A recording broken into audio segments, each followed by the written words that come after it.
तरफ से भगवान द्वारिका नाथ की रथ की ध्वजा का दर्शन हो गया। रुक्मणी के प्राणों में प्राण आ गए कि लगता है कि द्वारिका नाथ आ गए। और इधर सुबह सुबह होते होते शिशुपाल भी, जरासंध, दंतभक्त, विदुरथ सभी लोग बड़ा दलबल के साथ में बारात लेकर के आ गए।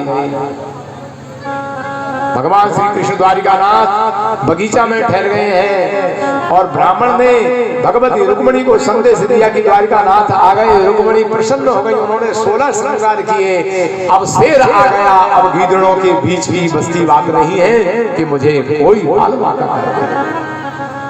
भगवती रुक्मणी जी ने 16 श्रृंगार किए, देवी की पूजन करने के लिए थाली लेकर के और माँ का पूजन करने के लिए पहुंची हैं। और ये पता चल गया जरासंध को, शिशुपाल को कि द्वारिका नाथ भी आ गए हैं। और अब वो आ गया, वो तो एक पर ही सबको भारी पड़ेगा, एक ही सब पर भारी होगा।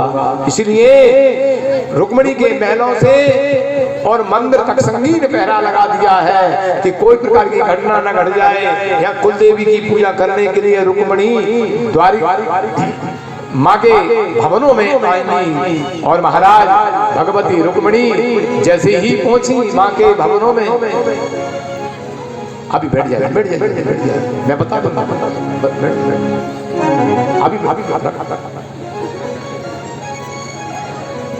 अभी रुक्मणी का हरण तो हो जाने, अभी नहीं है, रुक्मणी रहेंगे, हरण तो हो जाने, हरण के बाद पहले बारात आएगी, इसके बाद रुक्मणी जी आएंगे।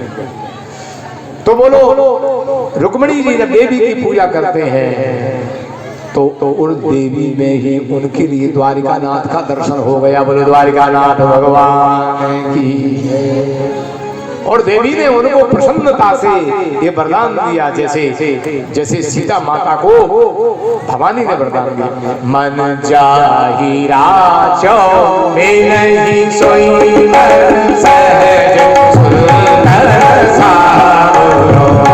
मन जाहि राचो में नहीं सोई सहज सुंदर सारो। करुणा सुजान शील स्नेह जानत रावरो। करुणा निधान सुजान शील स्नेह जानत रावरो। हे रुक्मणी, तुम्हारे मन में जो द्वारिका नाथ की छवि बसी हुई है, हे देवी, मैंने ये आशीर्वाद दिया है तुम्हारे लिए, तुम्हारे मन में जो वर रुचेगा वो है आए तुमको प्राप्त होगा। बोली द्वारिका नाथ भगवान की। तो भगवती रुक्मणी जी ने पूजा की और मंदिर की परिक्रमा लगाई। अब भगवान श्री द्वारिका नाथ कैसे उनका हरण करते हैं सुनिए बड़ी सावधानी से, अल्लाह को कोई नहीं करेगा, सावधानी से सुनिए। द्वारिका नाथ का रथ सामने आ गया। जो रुक्मणी की रक्षा के पहरेदार खड़े थे उन्होंने कहा कि देखो देखो देखो देखो वो कितना सुंदर रथ आ रहा। दूसरा बोला कि रथ को क्या देखते हो, घोड़े देखो हवा से बात करने वाले।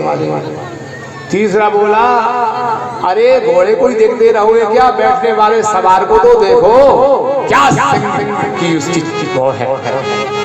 ओहो, उसका मुकुट, उसके कुंडल। भगवान श्री कृष्ण का द्वारिका नाथ का रथ बिल्कुल मंदिर के पास आ गया। किसी ने कहा कि अरे देखो तो सही, इनकी चाल को देखो कितनी सुंदर है। चाल देखिए, रथ से उतरना देखो जैसे सिंह उतरना। रथ से उतरे भगवान, मंदिर के किनारे खड़े खड़े। भगवती रुक्मणी मंदिर की परिक्रमा लगा करके उनके पास पहुंच गई। जो पहरेदार रुक्मणी की रक्षा में खड़े थे वे देख रहे हैं जोड़ी तो बड़ी सुंदर है। भगवान श्री कृष्ण ने रुक्मणी का हाथ पकड़ा, रथ पर बिठा दिया। पहरेदार कह रहे हैं कि वाह, हमारे तो नेत्र सफल हो गए, क्या सुंदर जोड़ी है, क्या सुंदर जोड़ी है। भगवान ने रथ को मोड़ा, घोड़ों में चाबुक लगाई, खट खट खट खट करते हुए रथ सबकी आंखों से ओझल हो गया। भगवान ले गए चुपचाप। अभी पता नहीं है किसी को। अब वो खड़े खड़े थोड़ी देर बाद पूछा कि वाह बड़ी सुंदरता थी भाई, बड़ा आनंद आ गया, नेत्र सुखद हो गए। एक ने पूछा कि वो रुक्मणी रुक्मणी कहाँ है? दूसरा बोला कि तुम क्या कर रहे थे? वो ले तो गया।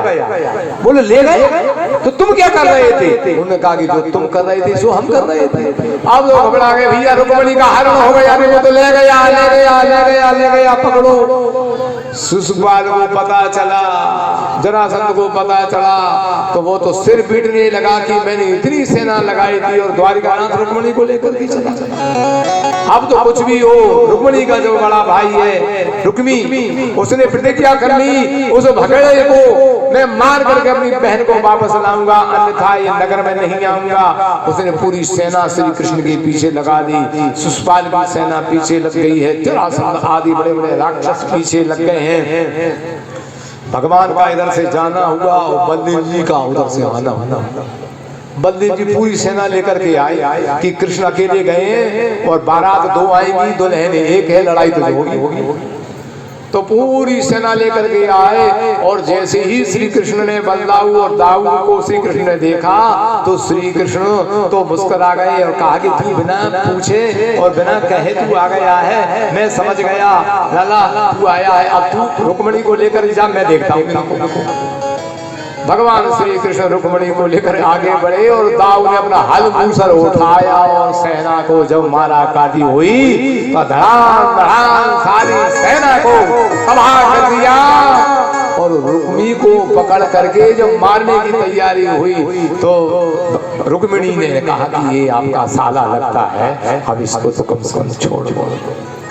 रुक्मी को छोड़ दिया।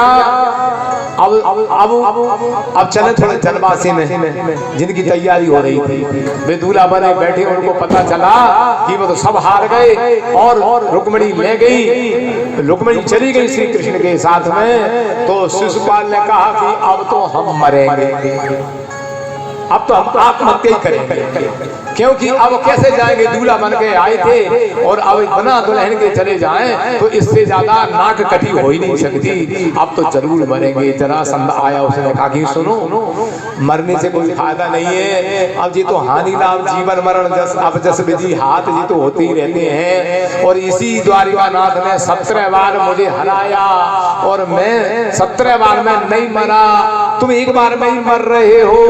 तो शिशुपाल ने जरासंध की बात सुन करके मन में संतोष समझ लिया कि मुझसे बड़े बेशरम जिंदे हैं तो फिर मैं क्यों मरूं। उसने भी अपने मरने का प्लान खत्म कर दिया और महाराज वहां से अपनी मोहर, जो दूल्हा की जो मोहर होती है, खुद ही अपने हाथों से सरा कर भागा। और वो आया और चंदेरी आया होगा, अब चंदेरी जाकर के पूछना कि शिशुपाल जब आया था तो तुमको कैसा लगा था? बोलो गोविंद भगवान की। अब उसका जो हुआ हो सो हुआ हो, अब वो जाने। अब तो छोड़ो इस चंदेरी को, चले हम द्वारिकानाथ। जैसे ही द्वारिकानाथ वहां पहुंचे और वहां द्वारिका में जय जयकार होने लगा कि द्वारिकानाथ रुक्मणी का हरण करके लाए हैं, अब इनकी बारात सजाई जाए। तो साथ फिर बारात आई। अब आने दो बारात। धूमधाम के साथ बारात की तैयारी की गई और सुंदर मंडप डाले गए और बाजे बाजे बजाए गए और महाराज भगवान श्याम सुंदर द्वारिकानाथ का ऐसा श्रृंगार किया। बारात आई है, देखिए बोली द्वारिकानाथ भगवान की।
सुनकर सुंदर हाल बताया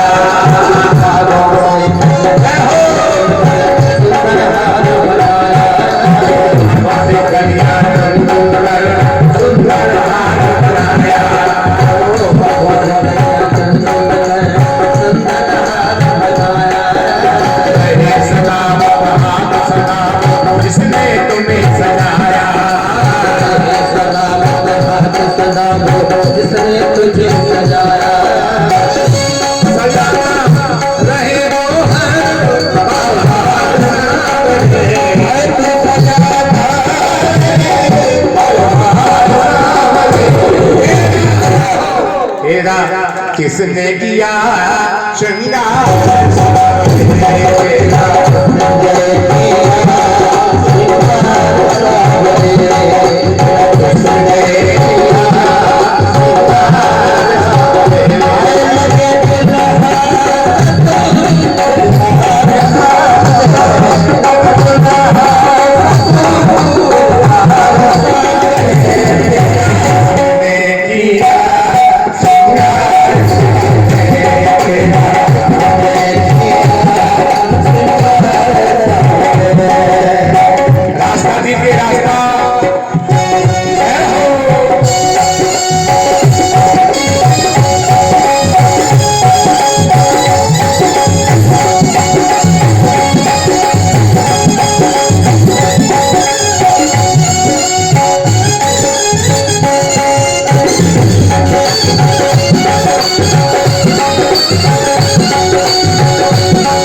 संस्कार हो रहा है।